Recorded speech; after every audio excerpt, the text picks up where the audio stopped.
Sir గురువుగారు, ఎవరెవరిపైన శాపాలు ఉన్నాయి ఈ కలియుగంలో, ఎవరెవరిపైన ఆశీర్వాదాలు ఉన్నాయి, దయచేసి చెప్పగలరా అని వివిధ క్యాంప్స్లో పబ్లిక్ అడిగిన ప్రశ్నలు.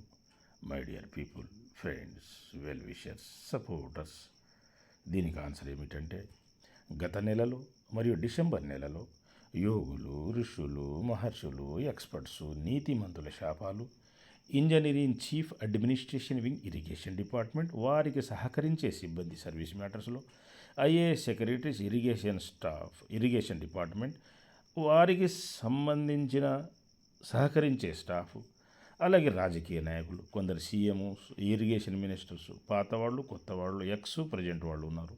అలాగే టాప్ టు బాటం పొలిటీషియన్స్కి భయంకరమైన శాపాలు ఉన్నాయి. అవి తప్పవు. వారు కర్మలు అనుభవిస్తారు. వారి జనరేషన్ కట్ అవుతుంది. అనేక కష్ట నష్టములు, జబ్బులుతో సతమతమై అనుభవిస్తారనమాట. ఇప్పటికైనా వారు బుద్ధి తెచ్చుకొని మంచిగా మారితే మంచి జన్మలైన వస్తాయి. ఆ కర్మలు కూడా ఇప్పటి నుంచి కరుక్కుంటూ పోను. యోగా ధ్యానం చేయాలి, స్పిరిచువాలిటీలో రావాలి, హిందూ ధర్మం మంచి పద్ధతులను పాటించాలి. అప్పుడే వారికి బాగు జరుగును. ఈ కలియుగంలో నీతిమంతులకు, మంచివారికి ఎప్పుడు బ్లెస్సింగ్స్ ఉంటాయి. నేచర్, భగవంతుడు, ఈ దేవుళ్ళు, దేవుళ్ళ ఫ్యామిలీలు, యోగుల సపోర్టు, బ్లెస్సింగ్స్ ఎప్పుడు ఉంటాయి వారికి.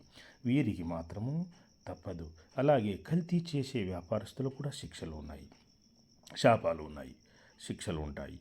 కనుక కల్తీ చేయకూడదు ఏది. అలాగే సర్వీస్ మ్యాటర్స్లో ఎవరికీ అన్యాయం చేయకూడదు. లంచాలు అసలే తినకూడదు. గవర్నమెంట్ ఉద్యోగులు లంచాలు ఇప్పటి నుంచి తిన్నవాళ్ళు సర్వీస్ మ్యాటర్లో ఎవరికైనా అన్యాయం చేసినా, సృష్టించినా, కోర్టు డైరెక్షన్లు పాటించకుండా మిస్లీడ్ చేసినా, ఇంకా ఏ రకంగా అబ్స్ట్రక్షన్ సృష్టిస్తే కర్మ తప్పదు.